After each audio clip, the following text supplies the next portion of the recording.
Welcome to the Drop the Mic Wrestling Podcast on Tobacco Road Sports Radio and TobaccoRoadSportsRadio.com. As part of your Wrestling Wednesday card, I'm your host, Michael Davis.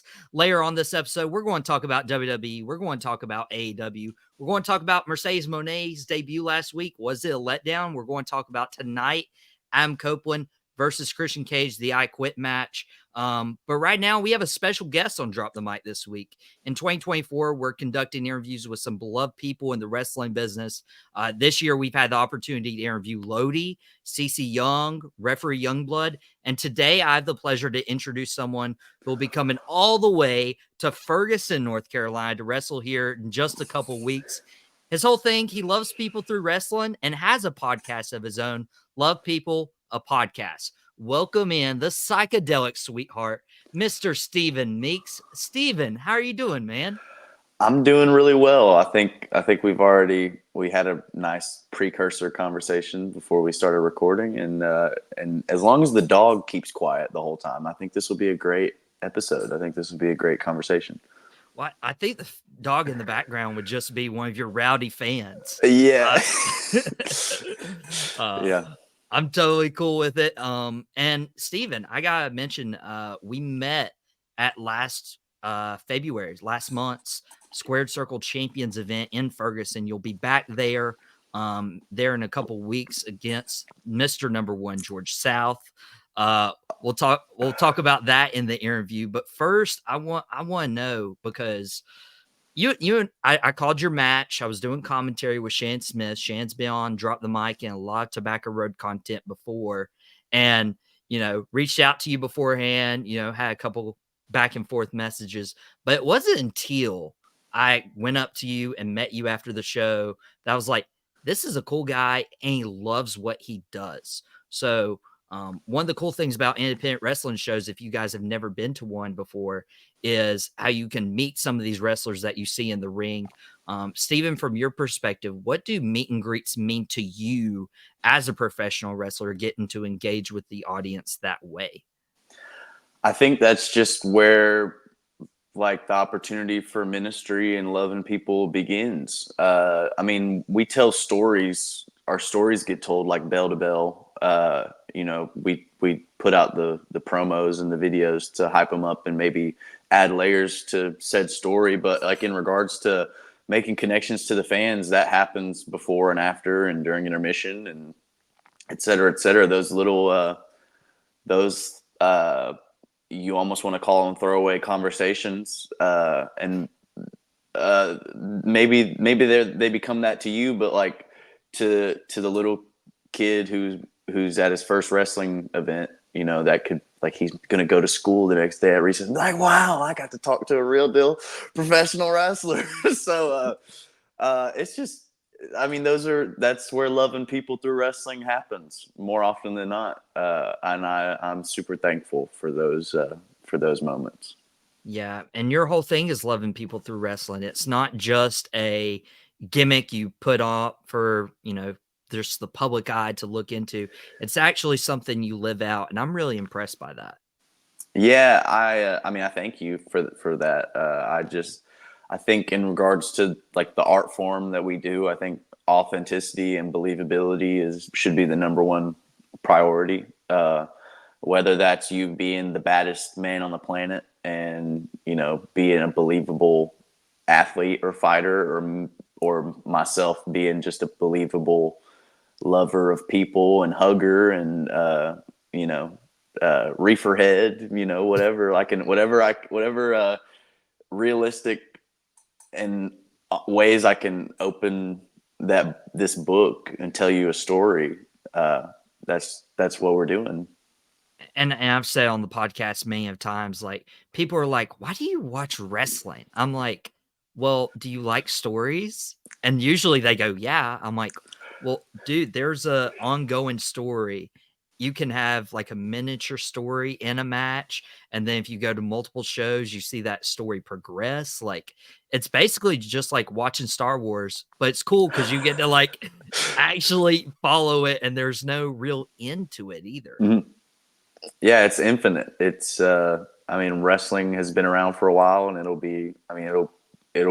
it was around long before Steven Meeks, and it'll be around long after Steven Meeks. So I'm just happy to be here, and hopefully I can add something to the shows that I'm booked on and entertain people and make them feel the love. Well, hopefully that long after Steven Meeks is long ways away. Yeah. But you mentioned making that connection with the audience is so magical. And, this is your ministry. This is the way you love people through wrestling. How did that love for wrestling start? Did you go to one of these independent shows? Did you watch it on TV and you're like, that's what I want to do? How did it come about? I think being a fan as a kid had a lot to do with it. My peak WWE fandom era is probably like that mid to late 2000s. I always say that RVD as WWE champ was like peak my childhood. Like that was, obviously Steven Meeks is a pretty big RVD fan. Retroactively, I can say that some of my favorite wrestlers of that time period were like Umaga or Edge, John Cena. Obviously, am I allowed to say that I like John Cena? Either way, I don't care. were you more of an Edge head, or were you more part of C Nation? I think obviously as a kid I was supposed to like John Cena, so like big John Cena fan. But now seeing that Edge was just that perfect catalyst to and that perfect kindling to that fire, like it makes me appreciate both of their work so much. I love it. But I think a lot of that groundwork was laid as a kid. You kind of grow out of wrestling at a certain age for whatever reason. And I kind of start to peek my head around it again when AEW came about, because then I'm obviously hearing familiar names in wrestling for the first time in a while, like Cody Rhodes and Chris Jericho. I'm trying to think. I think those are the two really that like stuck out to me. I wasn't really familiar with a lot of Japan stuff. Wasn't familiar with Omega or the Young Bucks.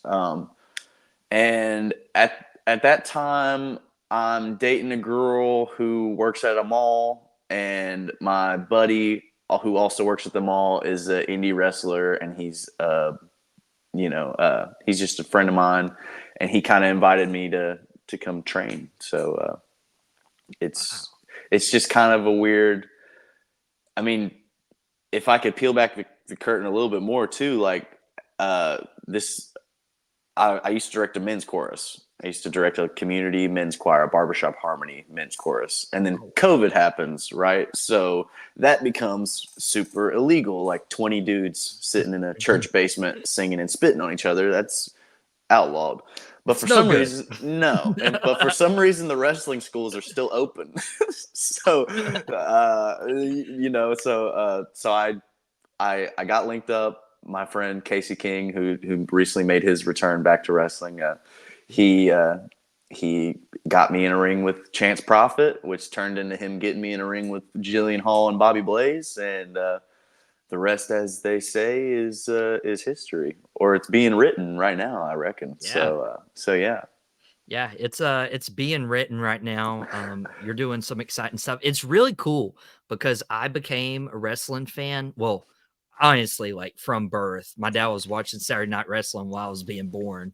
Um, so really from birth, but really like the first WrestleMania I got to watch and they got to order on TV was WrestleMania 21, where Edge won Money in the Bank, John Cena wrestled JBL, Triple H wrestled Batista. That was Kurt Angle, Shawn Michaels. And then that generation, that Ruthless Aggression 05, 06 era was just, it just took me to places I never thought I'd be. But now I'm noticing that you're wrestling a lot of places. You're trying to travel and get your name out. And I believe in you. And Cody Rhodes, you mentioned him a few minutes ago. There was a list that Cody Rhodes put together when he originally left WWE of like, I'd want to wrestle this person, this person, this person. I feel like you have your own list, because now I'm just seeing on social media, like you're having some pretty big matches. Who on your list, on your bucket list, have you wrestled so far? I think at the top of that list has got to be Victor Andrews. He's the guy at Squared Circle Champions, and he should be the guy everywhere in the state of North Carolina, South Carolina, Virginia, etc. I mean, he is a final boss. Like there, a name that should have been on that list that probably I probably wasn't too familiar with their work leading into our match is James Johnson, who I've gotten to wrestle twice now. He's another North Carolina final boss that I think, like, I think we all do kind of a parody of Cody's list at the beginning of every year. I think you see it. I know you're friends with a lot of wrestlers on Facebook. You see the lists come out. Some of those names, some names I've written down, and now they're actually like on paper to happen. And I think that's absolutely stupid. I'm just incredibly thankful and blessed, and just like, again, I can't express accurately how grateful I am for the opportunities to get to share the ring with them. I write down every match that I have in my notes on my phone, and whenever I feel like I've really grown as a performer, or when I feel like I've really learned something, I'll give that match like a little star, right? And some people that have stars, some people that I've gotten to work with that have just helped me become who I am today, if that's anything, have been Shawn Denny. He's just another NC final boss that is just a freaking valuable source of knowledge. So basically I got to secondhand wrestle Bryan Danielson, because Shawn Denny wrestled Bryan Danielson in ROH back in the day. I'm trying to think. Shawn Denny, J.R. Miller of the Zenith. I learned a lot during our match. I'm trying to think. Victor Andrews. I think he got 3 stars. I think he's the only person with 3 stars. I'm trying to think. James Johnson. James Johnson, in the sense that our first match together, I was so incredibly anxious for some reason, and he just took immaculate care of me. And it was just, that will always stand out to me, not so much as like a star-making performance on my part, but just like being able to see how he took care of a young, anxious, green Steven Meeks, taught me a lot, and I'm super thankful for that.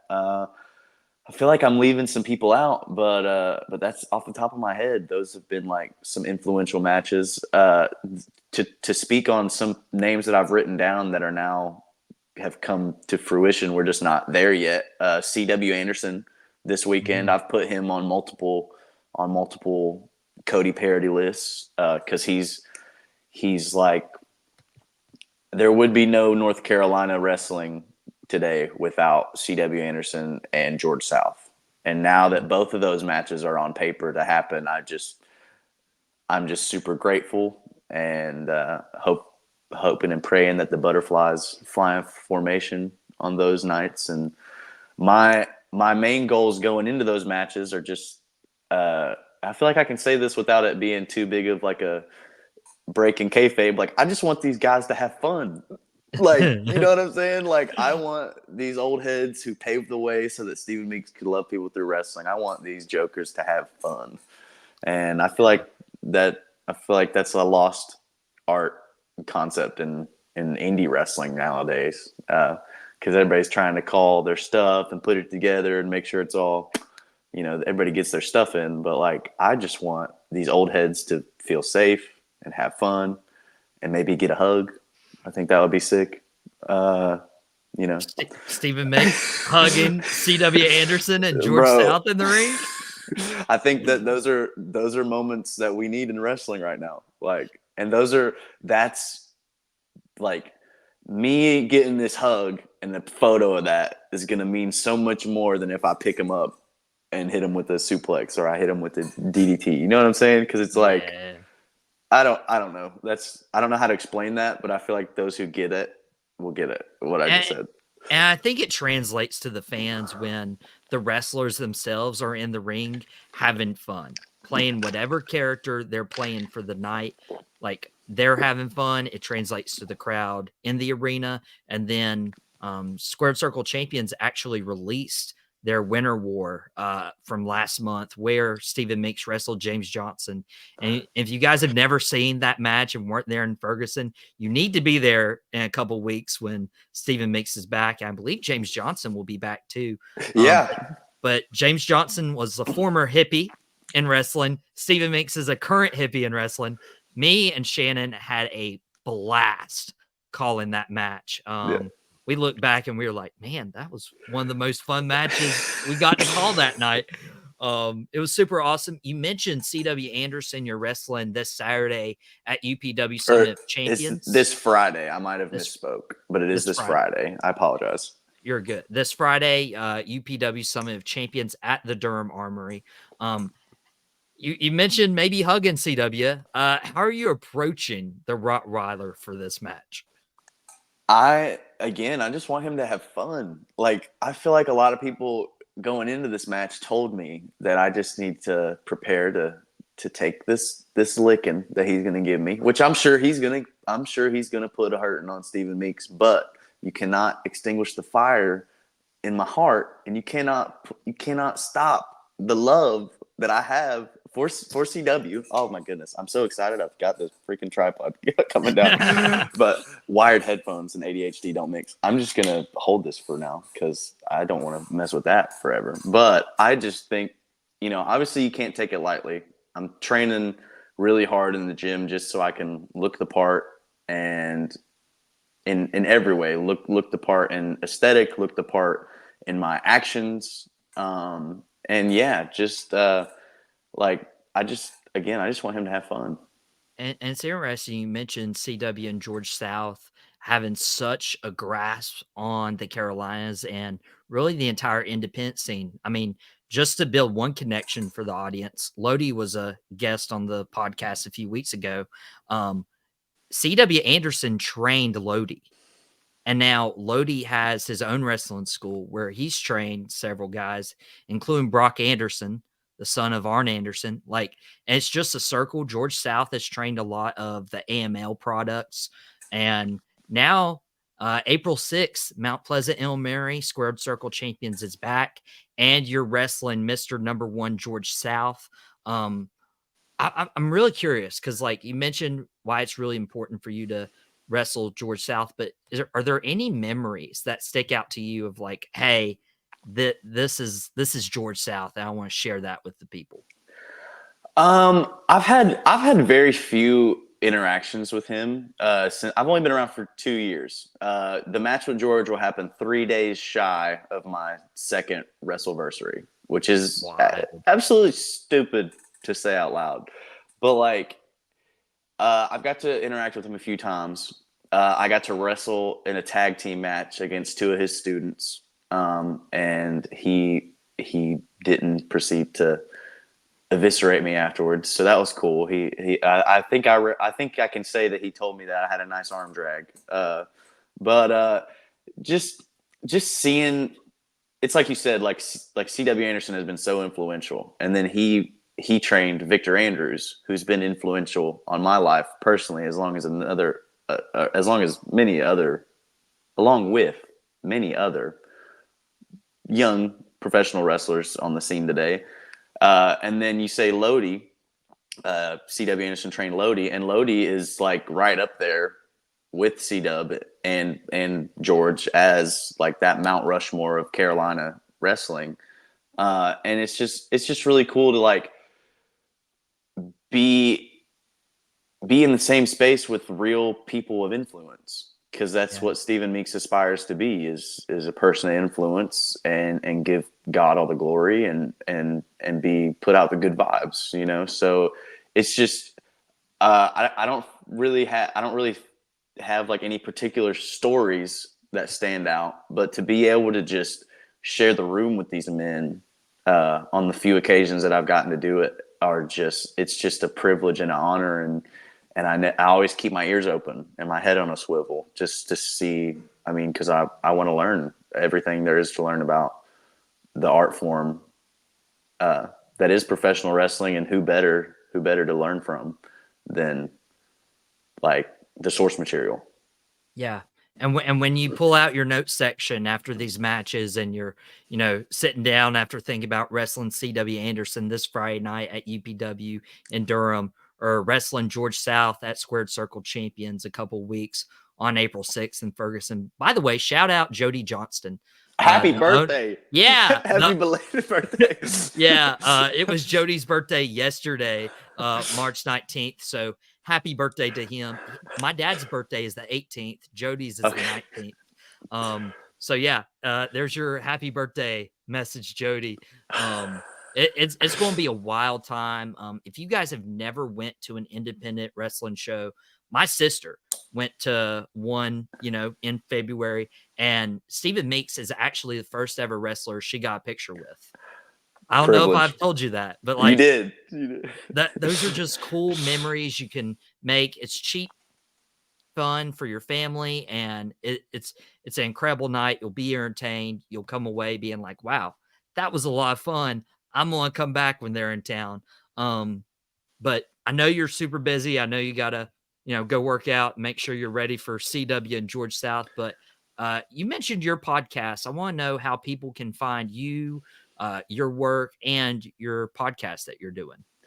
You can find my podcast on my YouTube channel, which is just Steven Meeks. You can find all my goings on. Best place to keep up with me is on Instagram, at Meeks Wrestles. Obviously, with Meta being the way it's set up, all Instagram goes directly to Facebook. So don't feel too bad, or don't throw too big of a pity party if you're not on Instagram. If you're on Facebook, you can see all the same content over there. I believe it's at Meeks Wrestling, or if you just type Steven Meeks into the little search bar gimmick, you can find me.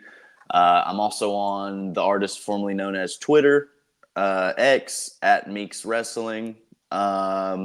TikTok, if it's not banned, at Meeks Wrestling. And yeah, you can, if you just put in Steven Meeks on the Google, I'm trying to get it to, I'm trying to become relevant enough to where it doesn't show up the name of, or a picture of like an extra in Dead Poet Society, which is what really, if you search Steven Meeks without wrestling, that's what you're going to get.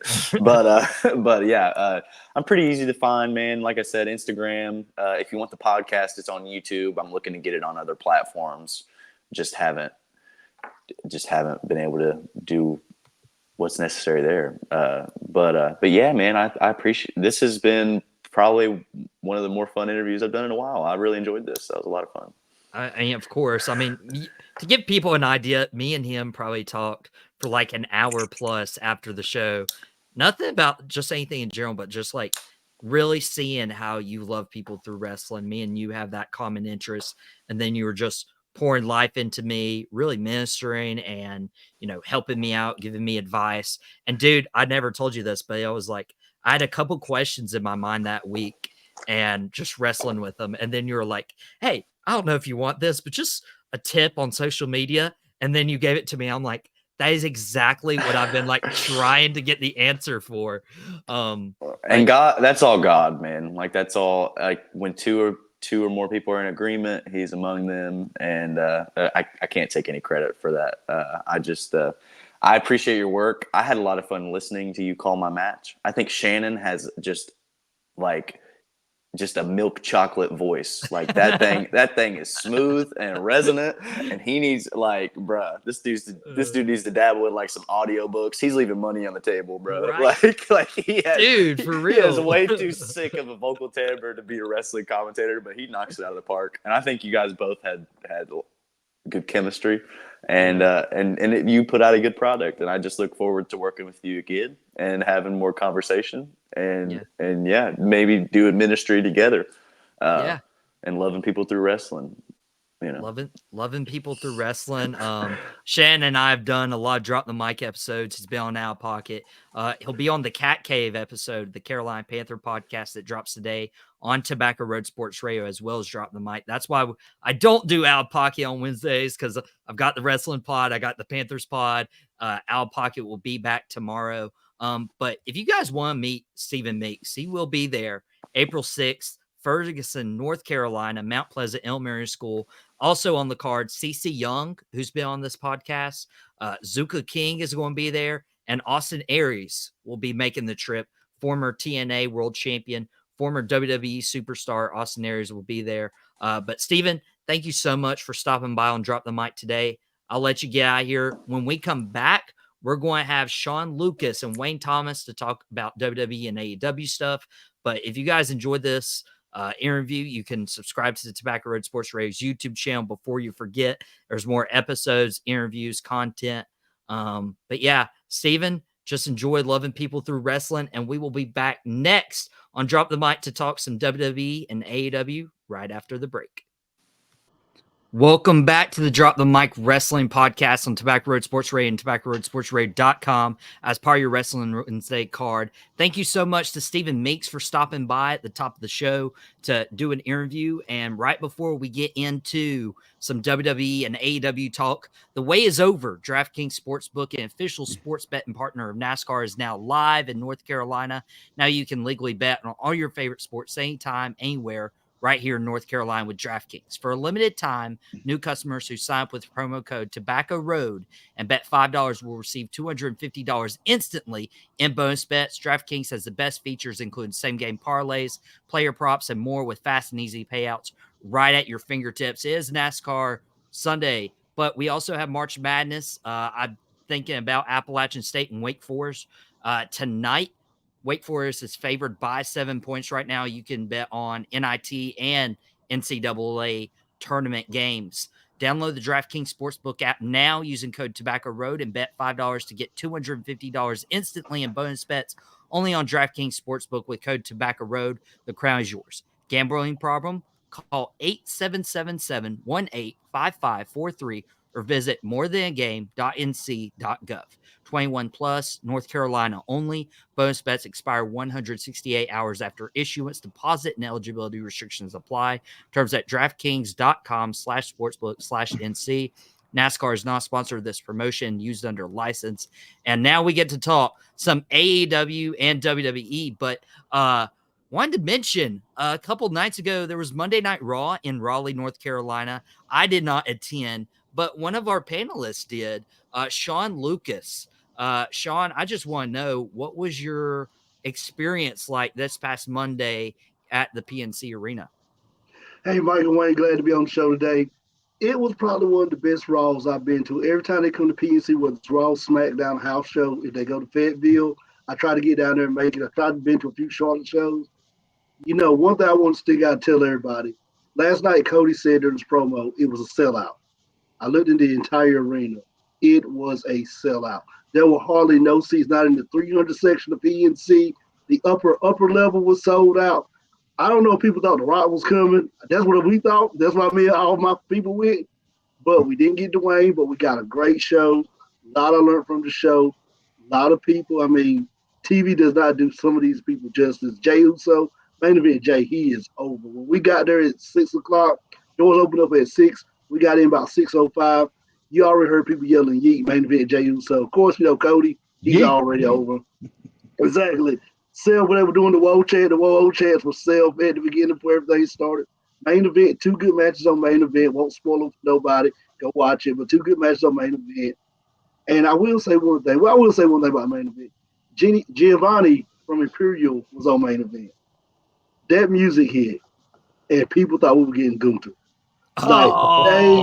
When that music hit, everybody in there just went, wow. Thinking Gunther was going to just come out and cut a promo on main event just to make people watch it. We got Giano. He did get a good little pop, but not like a Gunther pop. But that first chorus hit, the place went crazy. You know, you think like Gunther main event, wow, we're getting banged by a buck tonight. But great show. Learn a lot from the show. I guess we'll dive into that once we continue on with this show. But I truly enjoyed it. And like Cody said, most of they say it's a sellout. It's not a sellout. This was a sellout for them. Yeah, and WWE has really good live experiences. I went to SmackDown a few weeks ago at the Spectrum Center expecting The Rock. That was the only SmackDown The Rock was not on this year. Like, think about that, because they had just done the Vegas press conference the night before. It was Super Bowl weekend. The Rock and Roman didn't fly all the way back to North Carolina just to go back to the Super Bowl on Sunday. So it's understandable. But I do want to ask, because I do want to ask Wayne about his first ever wrestling show. But Shawn, there's a rumor going around that Matt Hardy was spotted in the PNC Arena. Did you Matt, see him?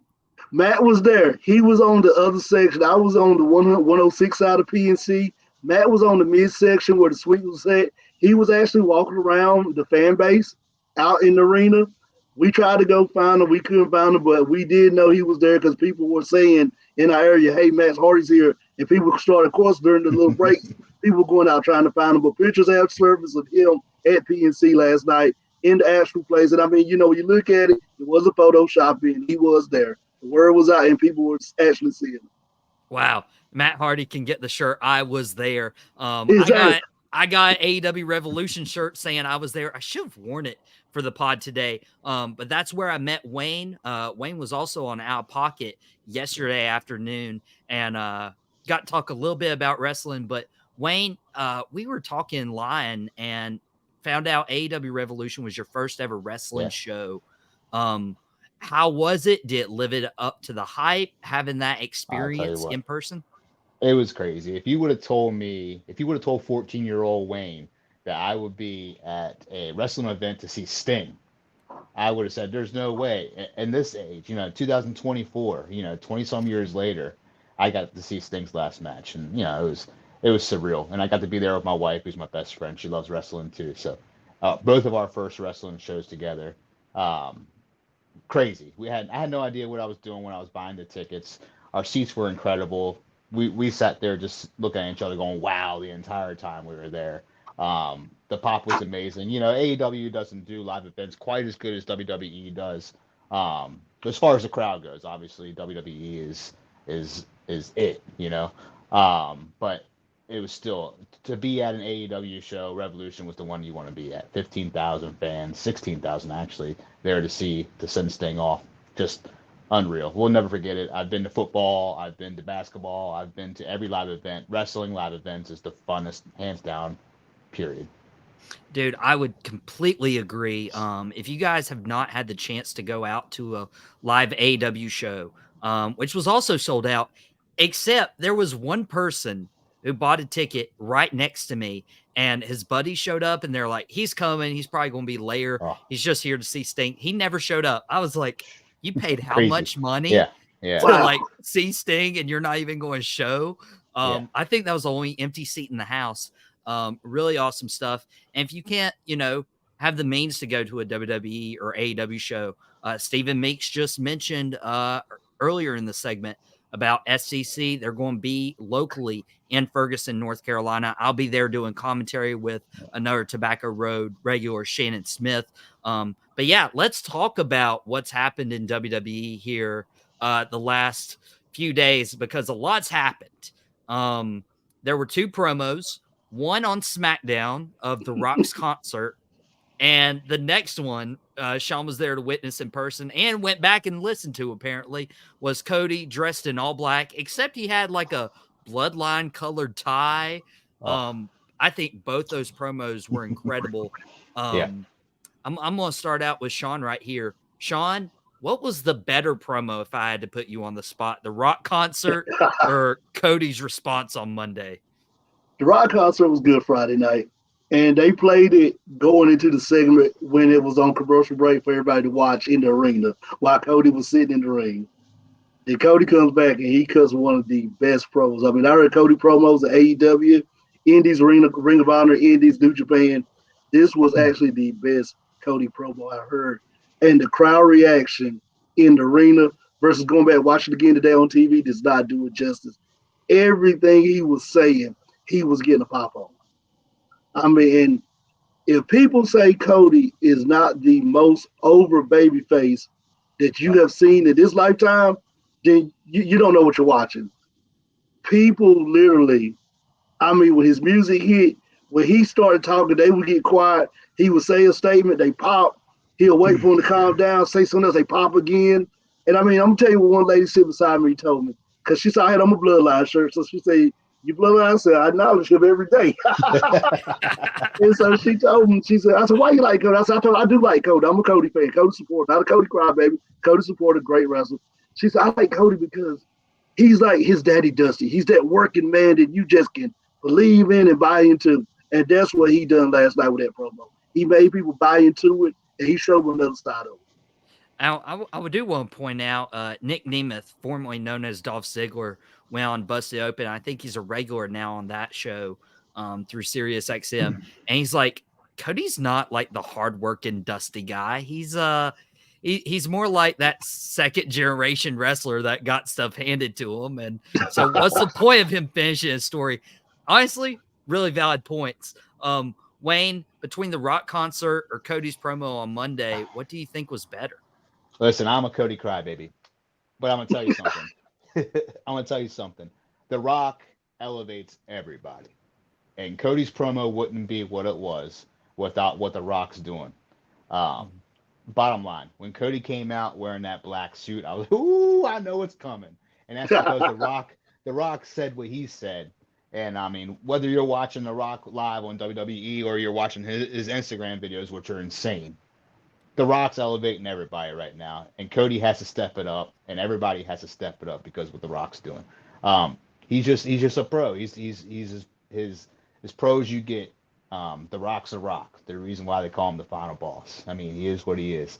And if it wasn't for what The Rock did a week before at SmackDown, we wouldn't have saw that side of Cody again. And and vice versa. I tell people all the time who get on the Cody crybabies is, if it wasn't for Cody, we wouldn't have heel Rock right now. So listen, they're working off each other, and it's a beautiful thing. I mean, it's an awesome time to be a wrestling fan in WWE right now. I think you brought up a great point. A lot of people just trash on part-timers just because they're part-timers. But when you have a talent like The Rock who's available to do a WrestleMania build for the biggest WrestleMania of all time, WrestleMania 40, like that just elevates your main event on both nights now. Because whatever happens night one when The Rock's there will impact night two. And if Cody does, quote unquote, finish his story night two, that will make the event that much bigger. I'm a sucker for Rock concerts. I will go back and watch them on YouTube. You asked for it. You asked for it. You got it. I love the Rock concerts. I believe you and I were talking about it. But man, I finally got my Rock concert. Wayne mentioned The Rock is the final boss now, and I mentioned this, when we were deciding, like, should it be Cody versus Roman? Should it be The Rock versus Roman? I'm like, guys, The Rock The Rock is like the final boss for Roman Reigns. That is the one guy that Roman can beat that elevates Roman's legacy. So hopefully we get that dream match later on down the road. But The Rock's already called himself the final boss. Shawn, do you think this is referring to an inevitable turn for The Rock and Roman potentially at this year's WrestleMania? It could be, but going before the show, if you would ask me who the final boss was, of course it's it's The Rock. He's The Rock. We said it best. You can't beat him. He's elevating everybody right now to bring out their best. But last night, to me, and this is just me speaking, at that show, the real final boss, who doesn't have the title, is the ring general, Gunther.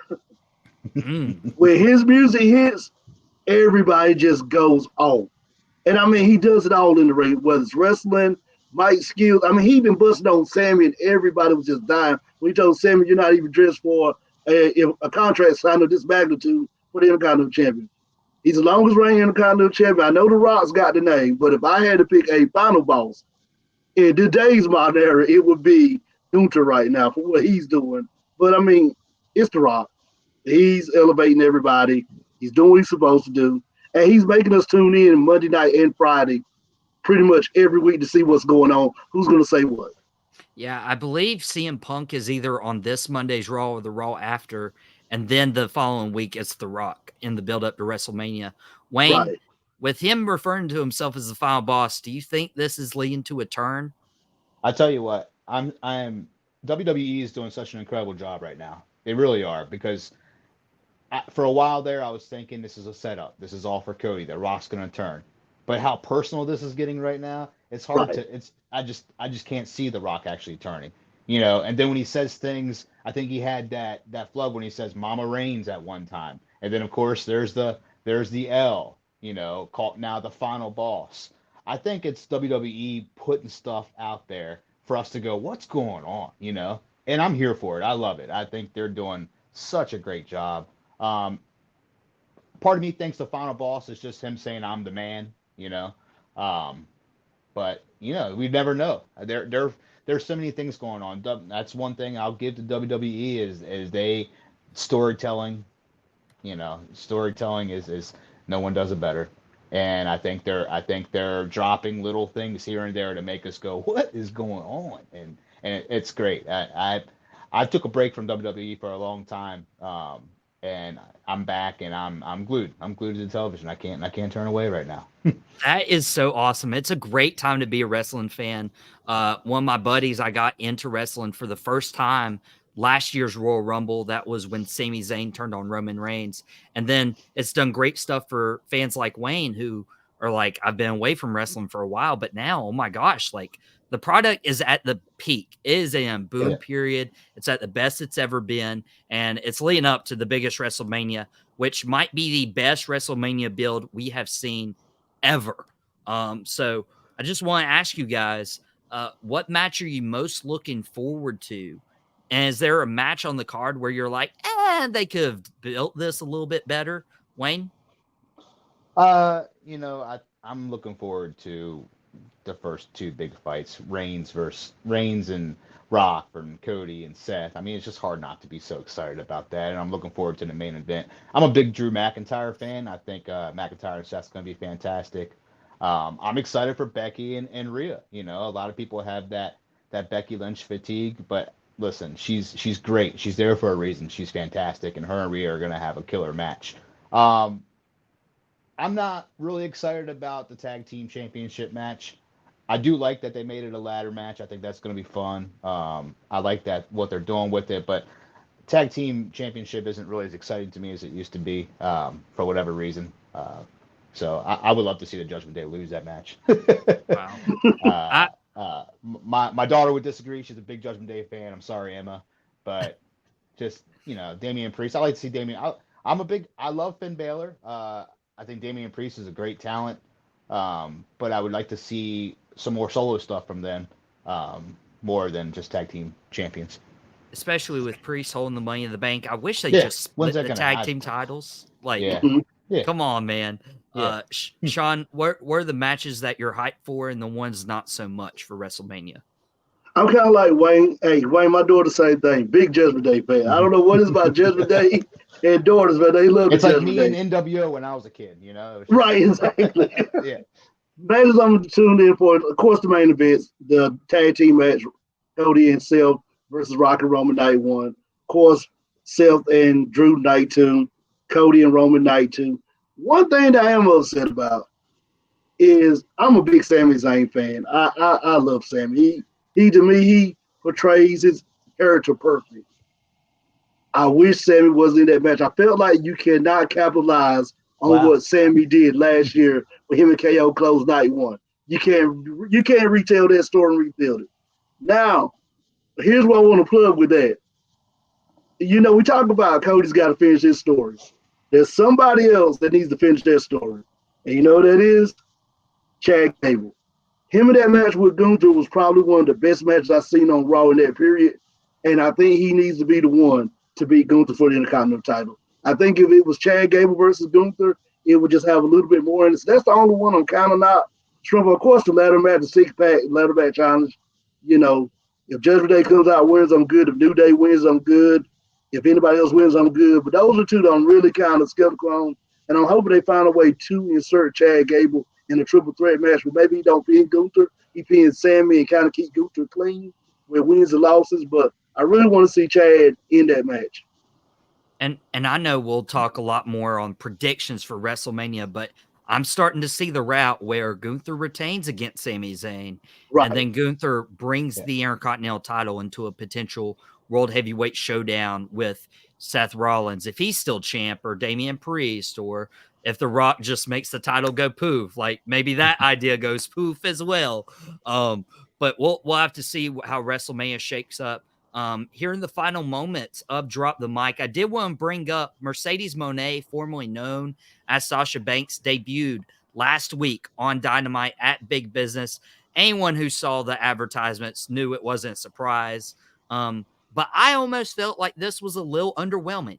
I didn't love the promo at the beginning of the show, but I definitely didn't love ending the show on Willow Nightingale versus Rio main event and then Mercedes coming to the save. I thought they could have done something a little bit better with the main event, like put Julia Hart in the main event, put a Saraya in the main event. Yeah. Those could have been viable options. Wayne, were you upset with how Mercedes Moné debuted, or were you satisfied? I was satisfied, to be honest with you. I like that. I was thankful to see her at the end of the show come out because the beginning and that promo, that's fine, that's cool. But we want to see what's going on, And they brought her back out there, and she was able to start something. That was cool. I do want to touch on. You mentioned Julia Hart. I don't know what AEW is doing with her. I understand she was injured, but when you beat Chris Statlander after Chris's big title run that she had with them, you would think that Julia Hart would be facing better opponents, but maybe she's working up to that, and I hope you see that again, more of that. But yeah, I agree. I thought it was weird with Nightingale and Rio, and then her coming out for that. I understand the storyline of it because Willow hurt her in Japan. I get that, but you're right. It didn't seem as big as it could have been, but I don't think it was a complete fumble. I think she got the pop that she was looking for. I was happy for her that was happening in her hometown, Boston. Everybody seemed to appreciate and love that she was back, so that was cool. And especially with, the card they had. They had the world title match. They had Jay White versus Darby Allin. Darby broke his foot there. He won't be climbing Mount Everest. Shawn, what did you think of Mercedes Moné's introduction to the AEW crowd? I'm a big Mercedes Moné fan. I'm a big fan of her work. Big fan of her. I think they did good. Could they took it over maybe another inch? Yes. But I think you did just because you did it in Boston, as Wayne said. You waited to the end of the show, so they built up for it. And I mean, she had that 5 minutes to pretty much do the entrance, come out, get everybody to go off, and then kind of just start fading out. What AEW and WWE is like tossing tick for tack. WWE can build up, bring people, bring characters back, and do a big build. AEW sometimes does, but I think this one was perfect for what we work with Mercedes Moné.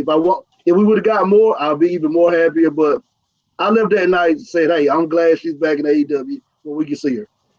Hey, I'm looking forward to the dream matches. I'm looking forward to her wrestling Saraya. I'm looking forward to her wrestling Julia Hart. Like there's several women, and Britt Baker. When Britt Baker comes back, that is going to be quite the match. But we have a big Dynamite tonight, including Kazuchika Okada challenging A. Kingston for the Continental Crown Championship. They consolidated the New Japan Strong, the ROH World Title, into a brand new third title for AEW, which I've had my own thoughts on in the past. But nonetheless, A. Kingston versus Kazuchika Okada is a dream to have, especially free on a Wednesday night on TBS. Wayne, real quick, who do you think wins this match? Kingston's losing.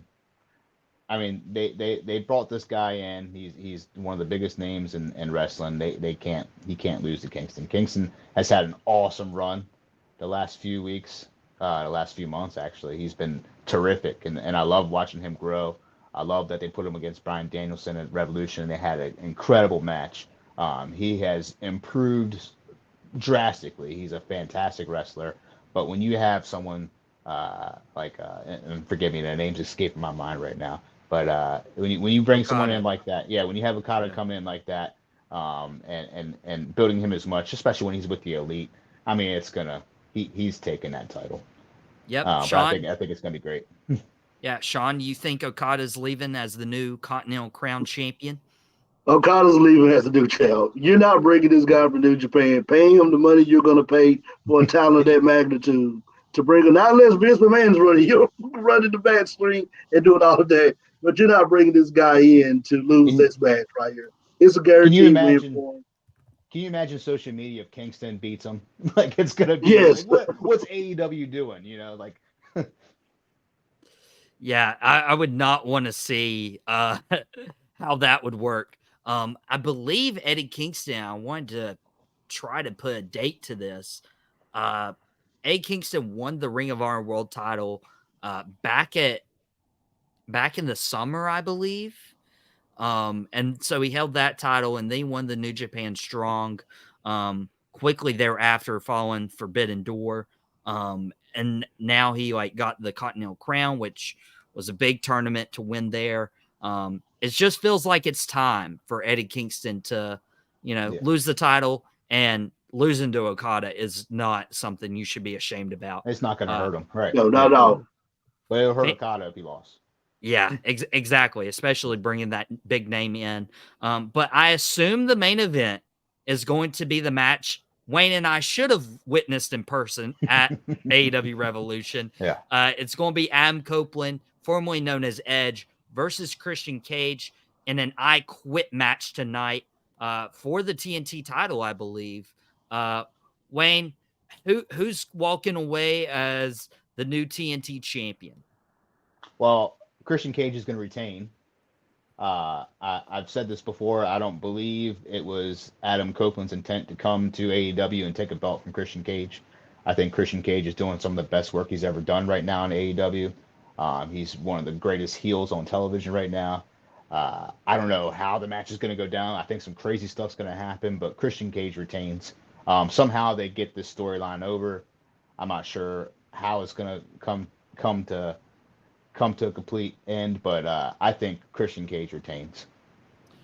Wayne did not make me happy with that response, but Shawn, redeem yourself. I know you're wearing the Duke hat. Us Duke fans got to stick together. You want to say that Adam Copeland Edge is going to win, but you feel like Christian Cage has to win this match and retain. But I'm going to scrap that. Adam Copeland is going to win this title. I know he wasn't brought in to win titles. He was brought in to do this feud with Christian Cage. They have some of the best chemistry together when both of them are together. But I feel like if you're bringing him into AEW, at least give him one title run before he decides to walk away. Adam Copeland for the win. Hey, and they did the same thing with Sting, giving Sting that last AEW tag title run. Right. Chris Jericho came over and was the first AEW world champion. If you're bringing Adam Copeland in, and especially if this is like the final payoff between Copeland and Christian, how would it look if Copeland, I believe, would have lost both those matches then? And then losing a third time to Christian, even though Christian Cage is doing some of the best work in his career. Even WWE's taking note of that and having Candice LeRae talk about Maxime Dupri's dead brother. Like, come on, man. Yeah, wow. That was a shocker. Yeah. That was very original, right? Yeah. But I'm super looking forward to tonight's Dynamite. I'm hoping Adam Copeland wins. I think that's possible. Maybe Kill Switch turns. Maybe I don't see Nick Wayne or Mama Wayne turning, but it'd be awesome to see Christian just lose everything that he's ever wanted, the TNT title, the patriarchy that he's built. But Christian Cage is on next level stuff. I don't want to see an end to it. I love it so much. It's so great. It's so great. He's such a good heel. Yeah. He is.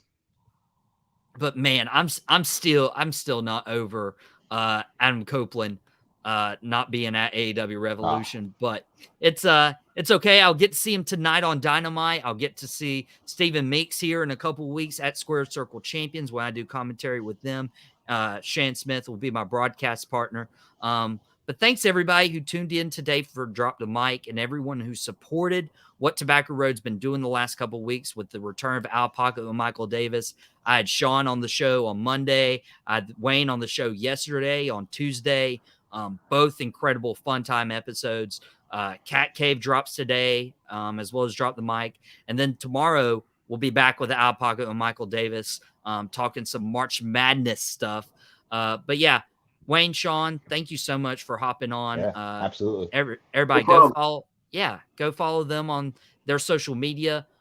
Wayne, I believe, is at Ravens Collector. Shawn, the Grit and Grind Wrestling, the Grit and Grind High School Football Podcast. He does really good stuff over there. So if you like the stuff that Dez is doing with Tobacco Road on this side of the state, you'll like what Shawn's doing on the other side of the state.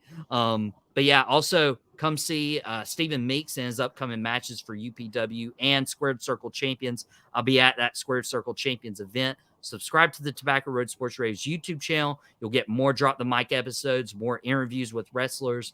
Follow us on our socials, scrolling on the bottom: Facebook, Instagram, TikTok.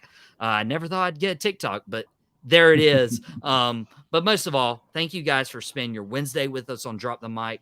I never take your time lightly. Super appreciated. And we got to get out of here. But whatever you do, don't drop the mic. And we will see you all next week.